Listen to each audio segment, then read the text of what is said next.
Hi, Sarah. Hi, Pam. Are you sweating? I'm a little sweaty. Um, this episode's gonna be, I think, interesting for the both of us. Yeah. We're going to be talking about the change in relationships after kids. Um, Specifically with your non-birthing partner. yeah. So first things first, they did not, at least for me, they did not tell me the change that it was going to be. Um, so many wait untils, and they didn't tell me that even if you have a supportive partner, that there were going to be days that you resented them. Yeah, I would say that when I was pregnant, I definitely got I would say like the mild warnings that your relationship is going to change a little bit, but not to the extent. Yeah, not to the gravity that it did, and nowhere was I warned about some of the inevitable resentment that comes with it. I think that was probably the biggest thing I was blindsided by was the gravity of the resentment, how quickly it builds, Yeah. and How you guys felt for feeling that resentment. and how hard it is to repair that. Yeah. Yeah. I would say so now, like being an observance of other people and their relationships as well as my own, it's seeing kind of the change of being what is that called? The main parent, Birthing parent? the birthing parent, um, Mhm. the default parent. The default parent. So I'm gonna speak from this obviously from my own experience. I do have a personality that I am if I want to get something done, I'm gonna head it on. Yeah. Not for any reason other than like I want it done, obviously. So I'm gonna push to get it done. Yeah. And that has somehow made me kind of the default person to get things handled, both in like my friendships and as well as my relationship. And it doesn't bother me for the most part. I kind of do like it that way because I kind of get to navigate things to be done how I want them to be done because Sure. um I did not realize that how that would show up when I had a baby because I had a friend tell me, a male friend at that. He said it changes. He said this to me when his kid was born. So that had to be, let's say, 7 years ago. And he said, it changes everything. No matter what, you're going to be the one that does everything. And I was like, I know. He said, no, you don't. No, you don't. And he was the dad. He said that. Yeah. Interesting. Um, Interesting. and So he's, was it more of a place of him like assuming accountability for that or I think some accountability, but I think it was his way of saying that like even though because he is a very present father, yeah. even though he was making the choice of being there and not making the choice, but he was showing up and being there and being present and changing the diapers and those logistical things, it was still such a load on her because of postpartum, because of like solo parenting for so much. Like as as the non-birthing parent, you go back to work and your life is seemingly unaffected. Mm. And I struggled with very early on that like whenever my partner wanted to do something, he did not think about breast milk and what he was eating to make sure that there was breast milk Mm. or what he was drinking or what time of day it was or Well, he was not drinking. not drinking, right? Or sitting down to pump, sitting down to make sure there was enough milk. And even when I got to the point postpartum where I was going somewhere without the baby, he didn't have to worry about the things that I had to worry about. Right.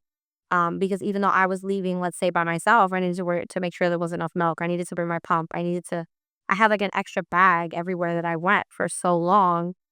And I had to worry about the baby getting milk and the diaper changes and the poop and the this and the that. And like for him, if he was getting up to go somewhere, he was getting up and going to work in the morning and just being done with it. And he'd come home and be like, hey babe. And like seemingly that was the nature of like it. And I was like, what the hell, dude? You don't care about anything. And he was like, what?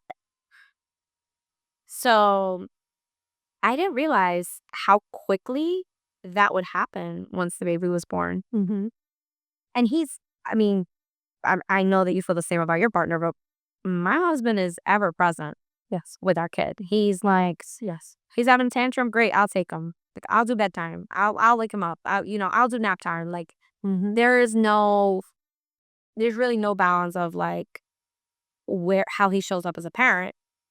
But the resentment was so real, so fast because again, now I'm resenting you because you get to go socialize at work and I sit here with the baby All day. at night because Yes, because of the pumping, yeah.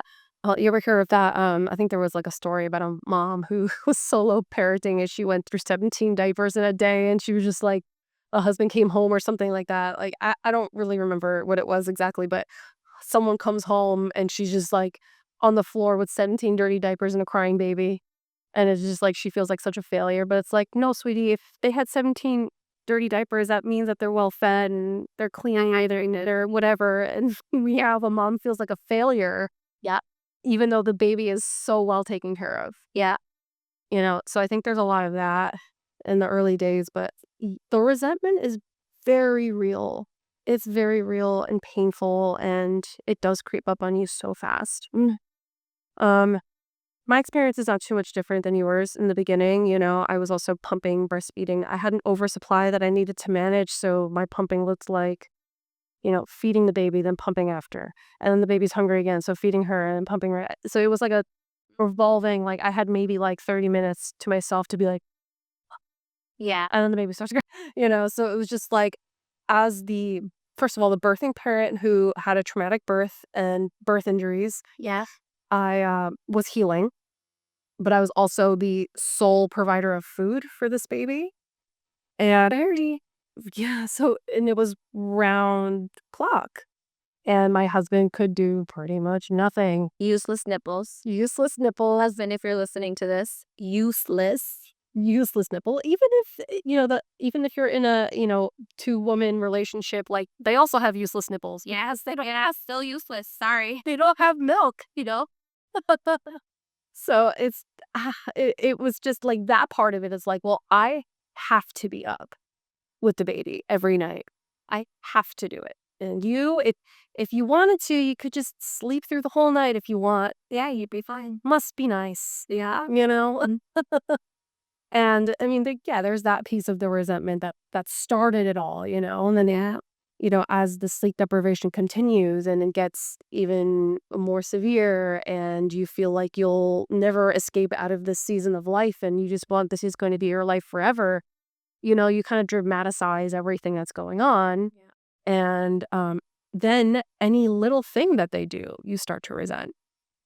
So I had a problem with my maternity leave payments from my employer, and it was quite delayed. So I was not receiving any income from 4 weeks before I gave birth until my baby was 3 months old.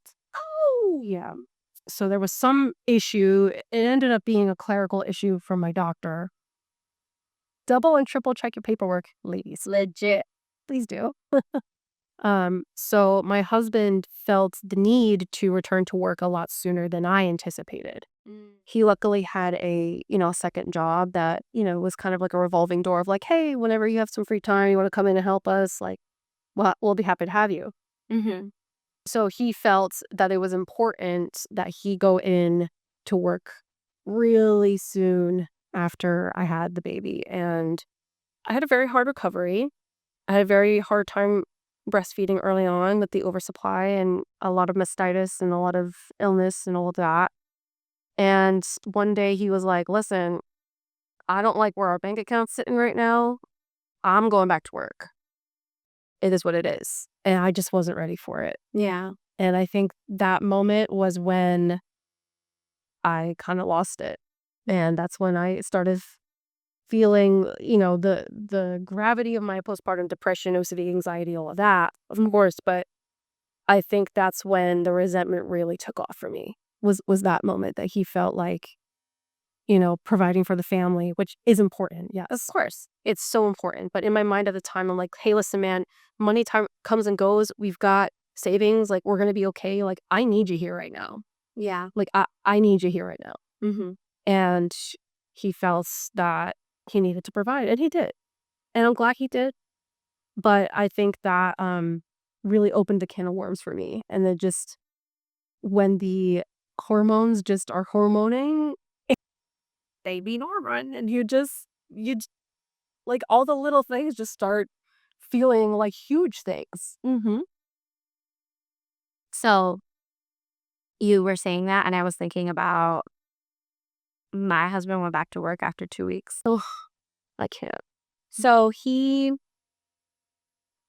at the time, he worked for a company that, um, you didn't have to take your paternity leave Mm. all at once. Right. So, because of the delay in pay, he was like, "Okay, I'm gonna be here for 2 weeks, um, and then I'm going to go back to work and take the leave intermittently." Okay. So, for the first, I'm gonna say 8 or 9 months, he would take a day or 2 off here and there, but there was a delay in pay for that. Mhm. And then you have to, like, reapply every time he did that, right? Yep. And I was resentful, like, from the very beginning because I had a C-section, I was healing, and then, he had to miss things because the nature of his job, he was working overtime. Mhm.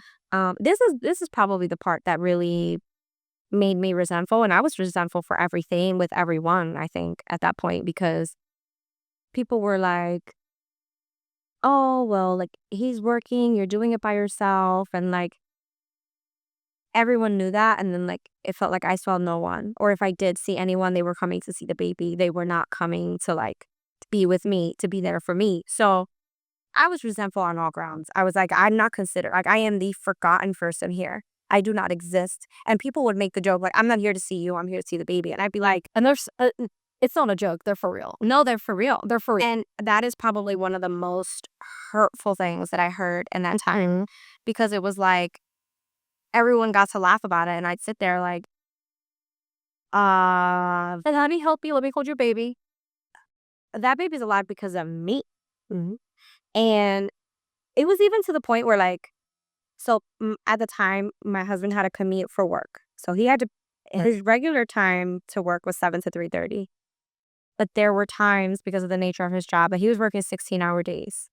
So he was leaving at 4 in the morning, and he was getting back at midnight, and he was sleeping, like, 3 hours. So he was sleeping in our spare bedroom because he had to sleep because he had to. He had to at least have those 3 hours, and, like, I still stand on that was such a short blip in time for us that, Yeah, yeah, yeah.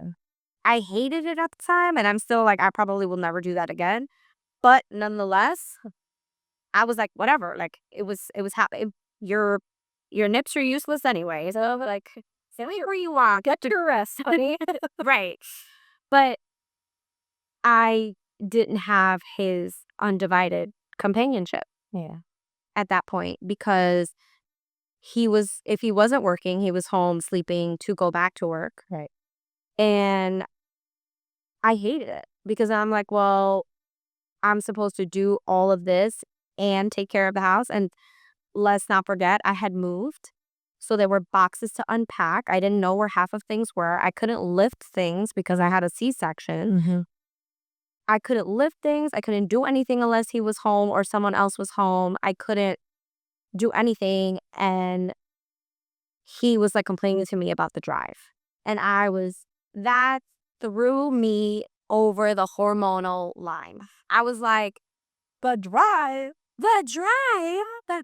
I was like, I am alone all the time. You get to go socialize at work for 16 hours a day and get paid for it. And I I feel, and I'm sure you feel the same, I have a pretty solid relationship with my partner. Yeah. We, like anyone else, we can get into our differences and whatever, but we are not long time fighters. No. That's never been who we've been. So like those blow up fights were so real because it was a lot of it were valid and real. I'm not going to chalk this up only to hormones. I'm not going to chalk it up to like only one thing or another. They were real concerns and real frustrations, but they were bad. They were like they wouldn't last long, but they would blow up and it was like shaking rage. And then I was like, okay, but he's doing his best, girl. Like, It's so hard when you have to, like, logic yourself back down to earth. I hate it. I'll be honest, I hate it. So I gotta say, like, okay, you guys are more of an explosive kind of relationship in that way. In that way, yeah. Yeah. My husband and I are the opposite, where we just kind of like bottle things up. We bottle, we bottle, we bottle, we bottle. And then we get to the point where we're like, but like, it's not just about one thing, it's about like all the things, Yeah. you know? So it took us about like, I don't know, I guess our daughter was about 8 months. And then we just all like word vomited all the crap Yeah. that we were feeling. And like, there were really heavy things there. Mm-hmm. And I kind of wish we were more like you and your husband because I feel like you would have nipped it in the bud and just like, made adjustments. But, the resentment wasn't just from me. I mean, he resented things that I was doing as well. Like he called himself like a glorified dishwasher. Oh, And he's not wrong. He was. yeah. Because his poor hands were raw because he was washing so much. And like it was because I had the postpartum OCD and anxiety. And I was like, no, you need to wash and sterilize and then dry. There can't be a single water droplet on bottle. Like, Because the baby's gonna drown. yeah, she's gonna drown if there's one water droplet. Do you know how small her stomach is? It's the size of a marble. Blah, blah, They can't have water, so they're at least 6 months. Do you know why that is? Exactly, exactly. So it was like, he was like, this is crazy. But then I had another mom, seasoned mom who had much older children be like, just put your pump parts in the fridge. Yo, change of life. But like, supposedly my husband have recommended this. And I'm like, no, that's just sanitary. You don't want to hear it. I didn't want to hear it from him. Yeah. And when I heard it from the other mom, I was like, okay, let's do it. And he's like, are you fucking kidding me? Like, he didn't say it to me then. He waited until like all of it, like, he's like, my hands were bleeding. And all you needed was another mom to tell you it was okay. Wow. But like deep down, yeah, I needed another mom to tell me that her kid didn't die. And I also needed some medication. Fair enough. Shout outs to the men. The local meds. I know local meds. That's what I'm calling them. Got to make light of a Aficionado. But yeah, no, it went both ways. And I think there's a couple reasons why. The whole reason we're having this episode is because every parent's couple goes through it. Yeah. So you're not alone if you think that you hate your spouse right now. Yep. All of us kind of go through it. And I think maybe hate's a strong word, but yeah, you're not alone if you're in a season in your relationship that you don't recognize each other. Yeah. You're in the relationship. Yeah. Like, yeah, the roommate phase for sure, but like even the way that you speak to each other changes, the way that you navigate physically in the household, the way that you just exist around each other fundamentally changes. For sure. And that is not, at least for me, I was not prepared for that. No. I was really not prepared for that. And it was really sad. I think I mourned the part of our relationship a bit before we had children because our relationship will never be that again. Yeah. And I'm not I'm not mourning it in the sense of, like, I miss our old relationship because I've grown to really love us as parents, Yeah. but during that transition, it's a really, really, it's heavy. It's a big slap in your face, like, "Oh, Yeah. oh, this is different because both of your identities change." Yep. So you have to learn how to love each other and navigate your relationship as 2 completely different people now, Yep. while keeping a baby alive. Lord Jesus. So I have to say, so before I met my husband, I I still dabble in personal growth books, personality, specifically people skills, personalities, like just the understanding of other human beings, understanding of love languages, understanding of personalities. Um, it's one of those like guilty pleasure topics, and I love to talk about it. I love to read about it. I love the way the human mind works. So before we were together, I read several relationship books and things like that. And so when my husband and I started dating and I dabbled more into these books, there were parts of myself that I was learning, and parts of him that I got to know in a different way because of that experience. So we were to have a baby. And I will say, um, there were bits and pieces of time where, like you said, it was very loud and very fast. Mhm. But they the the bottling up of it became much smaller because we were, I guess, letting it out in shorter bursts. But he said something to me in one of those times that was like, "You're saying that I get to socialize, and I'm seeing that you get to spend all the time with the baby." Mhm.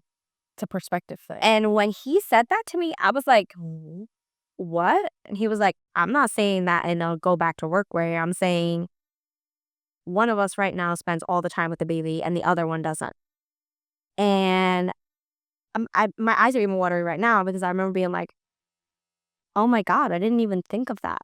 I didn't even think of how much that affected you Yeah. because I am with the baby all the time. Yep. I am the source of the baby's food. Like the time that you get to give him a bottle was so far and few between for you. Like there were times where because he would be like if the baby woke up before he needed to leave for work, he would start feeding the baby.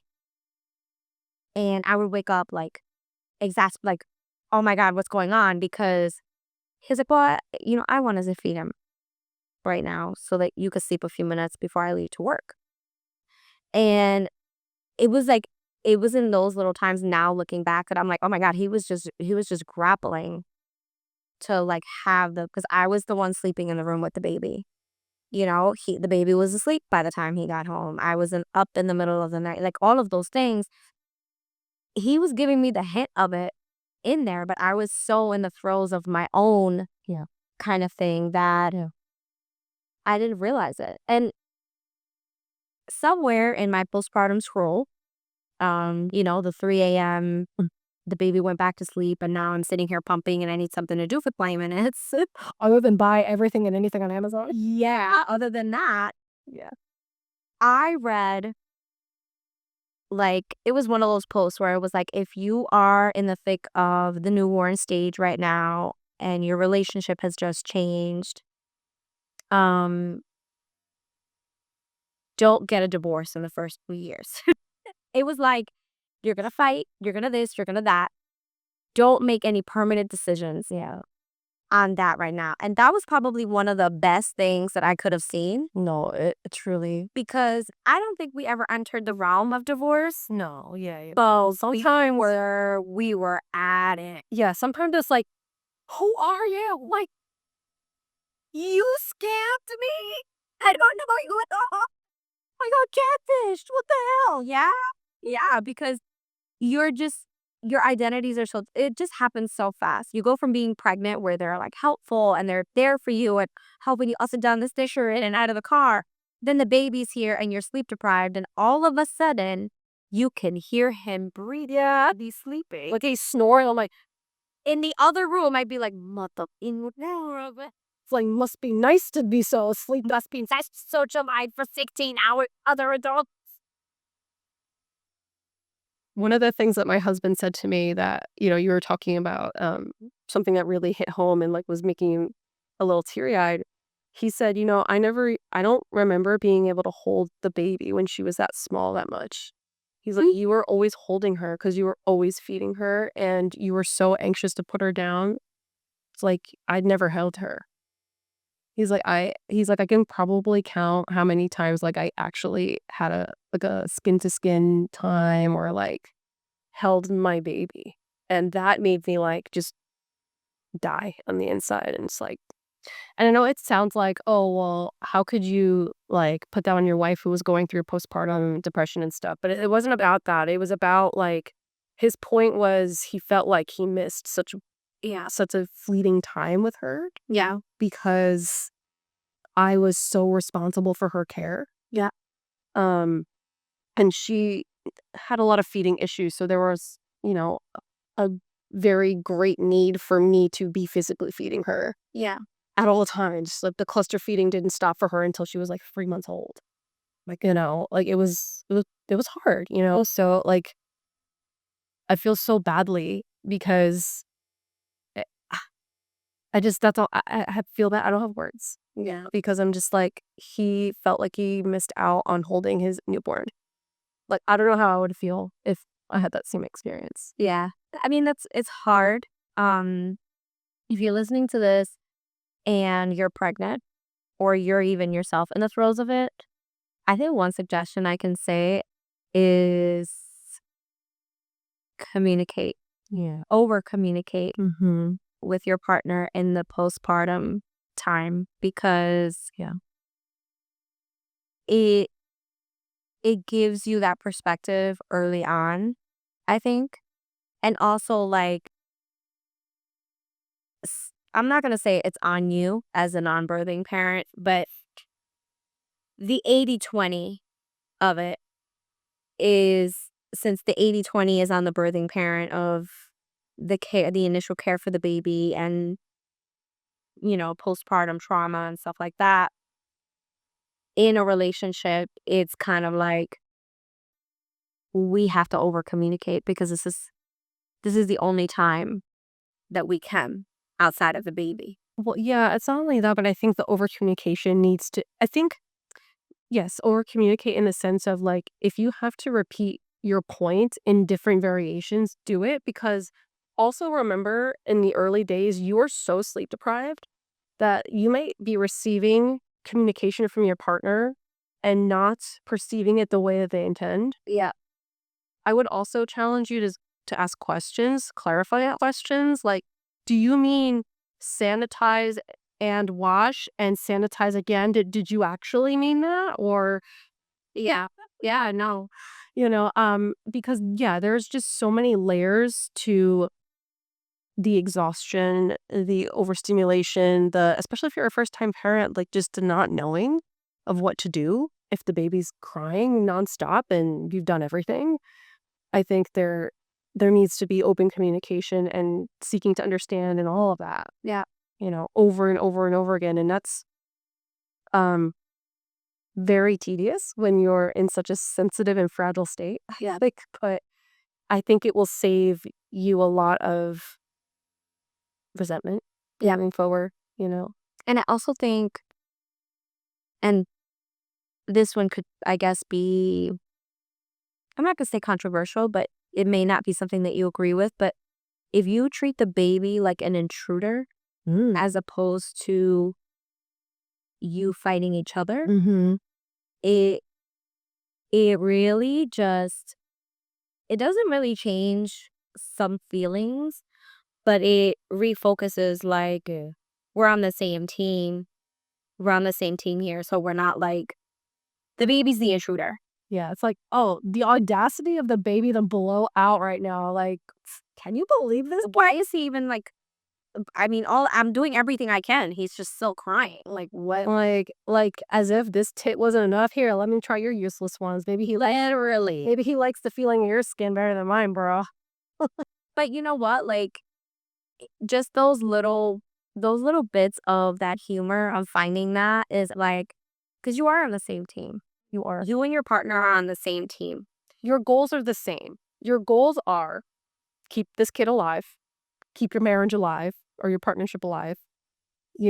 Find the joy in every day. Like, those are your main goals. Like, Those are the three main goals. So there's anything else after that, doesn't matter. Resolved. Now, that is, oh my God, I wish somebody would have said that to me. I feel like everyone is so focused on being like, well, the mess is going to be there. And it's like, okay, Karen, but the mess is making me into a raging jerk right now. So we have to figure that out. mhm. And also, like, you know what? Maybe I am too focused on it being clean forever. Like, such a blip in time. Like, they're a newborn for 4 or 5 months. Yeah. Like, So short. It's so short. it happens so fast. And it's like, don't hyper focus on like, we haven't had a date night since the baby was born. Like, yeah, you probably still wearing a diaper too. Like, like, Oh my god. Can I say my husband and I had our baby in September. Our wedding anniversary is in October, and he really wanted us to celebrate our anniversary and have it be our first time away from the baby. And I was, like, fresh out of diapers. Like, the girl just got her 6-week clearance, by the OBGYN, and I was like I went out to dinner with him, and I'm like, "Yo, the only thing I wanna do right now is, like, fall asleep in this bowl of pasta. It looks so comfy." He goes, "Yeah." And then on the way I was like, "Oh, I'm gonna pump on the way home." My portable pumps spilled the whole thing on my outfit. oh my gosh, I didn't know that.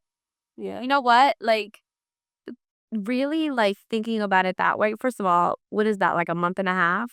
I was no, it was 6 weeks. I was 6 weeks postpartum, but you wanna know what? Like, we found the humor in that. And our first time out Yeah. without the baby, it was such like a, "Uh, yeah," kinda thing that we can look back on it now and be like, "Why did we even try?" Like, it was nice that we tried, but it was just it's funny now to look back on it and be like, "What a disaster kinda date that was," you know? So, what your experience without your child sounds much nicer than mine. Oh. Um, our first time out of the house without the baby was when I went to the ER "Oh, honey." because I had to go to the bathroom and couldn't. Um, so for those of you that don't know, Romantic. yeah, he had to take me to the ER to get an enema. That was essentially like it. That was our romance. Take your damn stool soft. Just yo, actually, you know how I feel about this. Actually, just dash the laxative, bro. Take the Miralax, just dash it. Just hit a line in your juice, and that's it. Like, the stool softener is great if you're hydrating, but if you're not hydrating, then you have a different problem. So dash the laxative, guys. But yeah, and whenever we talk, we were recently talking about that, my husband and I was like, "Do you remember the first time that we were without the baby?" And he looked at me and he was like, "No." And I was like, I do. "I do." He was like, "Oh, what was it?" I was like, "We were we went to the ER." He was like, "Oh my God." And I was like, "Yeah." And the following day, you left to work because that was when he went back to work. It was just like, a very glorious time. But we look at it now and we're like, man, because at the time I was devastated. Like, I was just like, why do you have to go? Because I was tired too. Like, I guess. Yes, and to have to do it by yourself is just that was the biggest thing for me too, like, when he went to work back to work early, and I was just, like, alone with this baby, and I'm just like, "But I can't." Like, that was the first time I was alone with no help with him, Yeah, I and know. it was a matter of, like, just me doubting my own abilities, I guess, you We know? were scared I was so scared. because they're so resilient at that point, Yeah. but also so scarily fragile. Yes. So I don't know about you, but I was like, "Wait, you're leaving me alone? Like, what With this thing? What? with this screaming sack of potatoes? Like, how dare you? The audacity." And you know what? I think even in hearing myself say it that way, it's like, that was such a blip in time. It was such a short time. It really, really was. And I think if you're about to be a first-time mom, you are a first-time mom, you just gotta hang on to that. When, I talk to moms that came after me, I remind them of that. I'm like, "It is such a short little blip Yeah. that you're really going to have your nervous system forget anyway." And even now, like, the baby's older, we're just in different capacities, like, the change of date night is different because now there is we still have to prepare the baby for success, whether you hire a sitter or a family member comes, you have to, like, Absolutely. you have to be prepared for that, but I think that's really important, Mm. and I would dare even say that if you have to work it out or you wait for the baby to go to sleep for the 2 of you to do what you like to do together, whether that's watch a movie, play video games, or play board games, or literally just have a no screen conversation, um, it takes work now to get back to It dating does. your person. It does. Um, Just know it's not as easy as it used to be, but it's not impossible. no, and it's even more important now, I it agree. feels like, than maybe before kids because you're with a new person. You're a new person and so is your partner. And I think that's exciting. Like, Yeah. do you remember just think about, like, dating your non-birthing parent for the first time. Yeah. You're worried about what you wore. Excuse me. You were worried about what you wore. You were worried about how your hair looked, how you smelled. Mhm. Like, approach it that way. If you approach it that way, like, "Ooh, I'm dating somebody new Yeah. and getting to know somebody new," that's fun. That is fun. And it also allows you to get to know you now too, right? Because Yeah, as a new person in the marriage or in the partnership for sure. yeah, but you're a new person too. Like maybe from when you guys started dating to now, like you don't you do your hair a different way. Mhm. Well, you have to because you're losing it all. Fair enough. There it is. Oh, Or, bandanas are in again, ladies. they are, that's a really cute brand.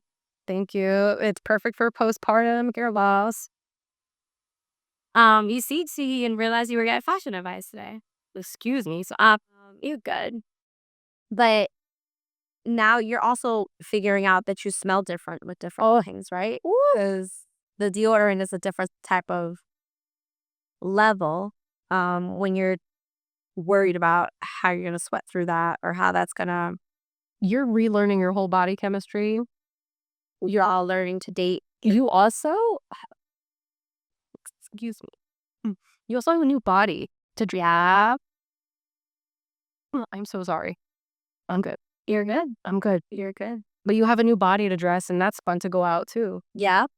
Yeah. You get to wear something different. So, like, even if you're not leaving the house for a date, get out of your house leggings and get into your going out leggings. Like, I know that sounds so trivial, um, Yeah. but So true. you literally feel better.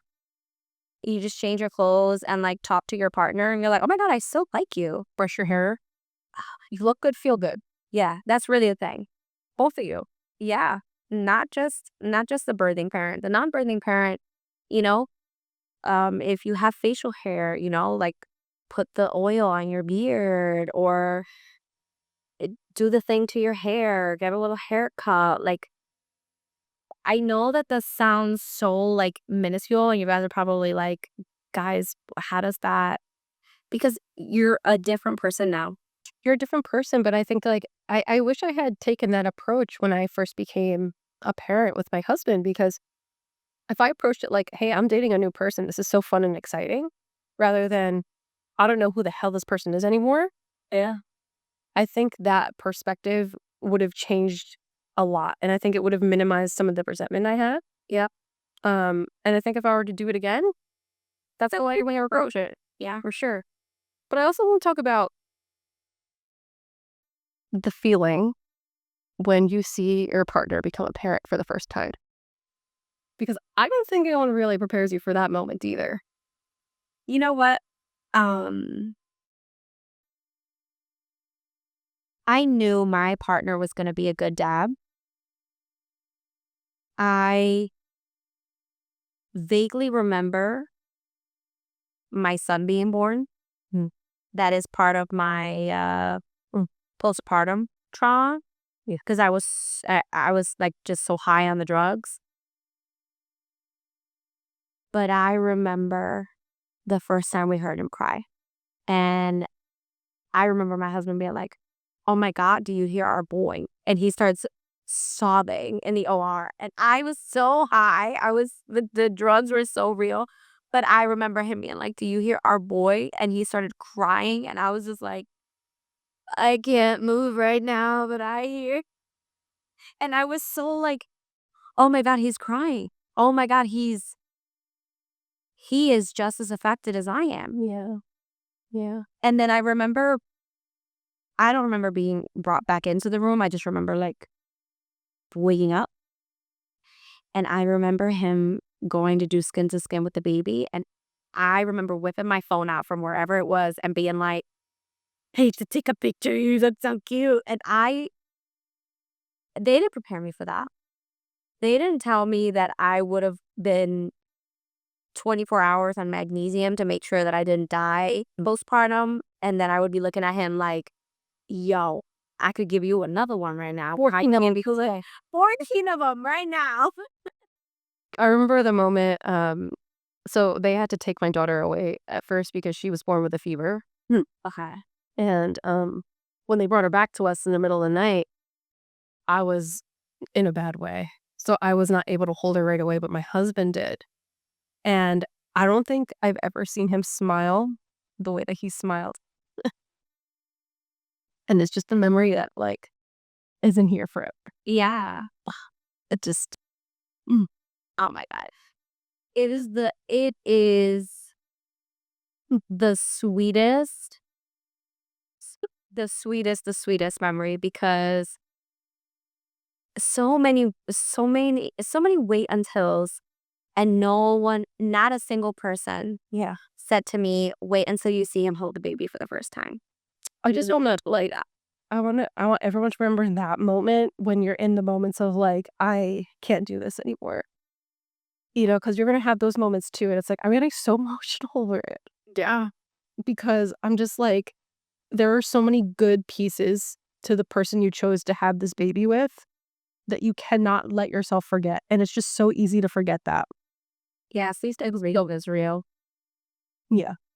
It blink it blinkers a lot of, like, of all the good things, and so now you're in the throes of it, and you wanna remember, again, that your partner is not your enemy. No. They're in the same throes as you. And they have to choose to go through this journey with you. Yeah. Like, you get pregnant, you have a choice, of course, but you chose to have a baby. You chose to go through birth, and they have to choose to stick by you the whole time, Yeah. every single day. Yep. And it's so altering. That alters a relationship in such a way because now I look at him and I'm like, "You loved me when I was The worst. not even just the worst, but I had my one foot on earth and the other one in the afterlife because that's how close you come to dying when you give birth, right? Mm, Whether you have a traumatic birth experience or not, that is yes. it's heaven and earth in that regard. And you loved me through that, not in spite of it. You loved me through that. Yep. And I feel like that is equally just as important Mhm. to remember about your partner and how they love you through that. Absolutely. Absolutely. As my partner right now wrangles my crying child. Yeah. Aside my work, I was like, I felt the charge of my own, like when your own kid cries and you're like, what?